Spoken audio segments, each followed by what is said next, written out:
ကဲအားလုံးပဲမင်္ဂလာပါကျွန်တော်ကဒီနေ့မှာဆိုလို့ရှိရင်လူတော်တော်များများပေါ့နော်စိတ်ဝင်စားတဲ့အကြောင်းအရာတစ်ခုပြပေးမယ်အဲ့ဒါပါလဲဆိုလို့ရှိရင် mobile phone ရဲ့ကင်မရာအကြောင်း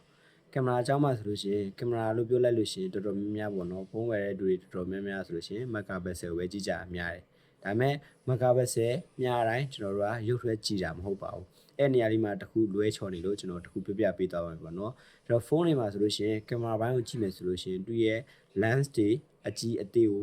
ပို့ပြီးတော့ကြည့်တင်တယ်ပေါ့နော်ကျွန်တော် lens တွေဆိုတာကျတော့ဘာပြောရလဲဆိုလို့ရှိရင်ကျွန်တော်တို့ဒီဖုန်းကင်မရာတွေမှာဆိုလို့ရှိရင် lens တွေအများတော့အဖြစ်3-4ခုလောက်တွေ့ရတတ်တယ်ပေါ့နော်အဓိကကျ main camera lens ပြီးလို့ရှိရင်ကျွန်တော်တို့ ultra wide တို့ပြီးလို့ရှိရင် telephoto lens တို့ပြီးလို့ရှိရင် micro lens တို့ပေါ့နော်အဲ့လိုမျိုးပုံစံမျိုးကို3-4ခုလောက်တွေ့ရတတ်တယ်ပေါ့နော်အများတော့အဖြစ်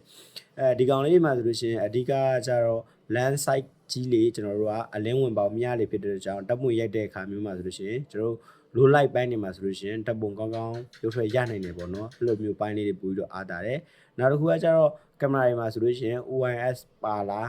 ENS ပါလားအဲ့ဒါဟာလေးလည်းတစ်စစ်ကြည့်နေတယ် OIS ပါဆိုလို့ရှိရင်ကျွန်တော်လက်မငိမ့်တာပဲဖြစ်ဖြစ်လှုပ်ရှားနေတဲ့ပုံတွေရိုက်တဲ့အခါမျိုးမှာဖြစ်ဖြစ်ရုပ်ထွက်တွေကအရန်ကြီးပေါ့နော်မတည်ငြိမ်နေတာမျိုးမဖြစ်ဘူးပေါ့နော်ဒါမျိုးလေးရှိတယ်ဒါကတော့ကျွန်တော်တို့ကင်မရာအကြောင်းနဲ့ပတ်သက်ပြီးတော့အနေငယ်ပြပေးသွားပြီပါပဲနောက်ဗီဒီယိုတွေမှာကျွန်တော်အသေးစိတ်ပြန်ပြောပြပါမယ်ဒီနေ့ဗီဒီယိုကတော့ဒီလောက်ပါပဲနောက်ဗီဒီယိုမှာပြန်တွေ့ကြပါဦးဘိုင်